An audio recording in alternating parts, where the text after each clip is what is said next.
Good morning, everybody. Welcome to another episode of Dicemas. We're doing day 15. I'm just waiting for Avi to come down the stairs and get ready. Damn it, Jake. I keep telling you, stop leaving messes on the floor. That's not a mess. That's literally Daniel's corpse. That is not dead. It's not a corpse. It is an arrow sticking out of his back. No, it's just being dramatic. It's typical Lauper. Look, it's just a case of being a manager. I'm trained for this, thankfully. Not a problem. I can't believe you're asking me to go back to my IT career when we're supposed to be doing Dicemas. I would just wanted you to raise one of the employees from the dead. That's completely fine. When you get to be a manager, you'll understand. I probably will, but, you know, I'm a paladin. No. I'm opening it. All right, day 15, everybody.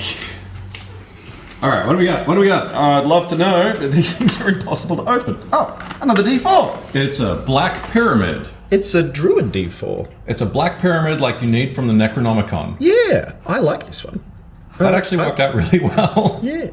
Give it a roll. Rolling. 2. It's a 2. What do you think, Daniel? Dice. I want dice. Do it. You want dice. Give it. Okay. Yes. Well, you can't go much further wrong than that, so... I can hear it crunching. Oh, that's gross. Merry Dicemas! Merry Dicemas, everyone!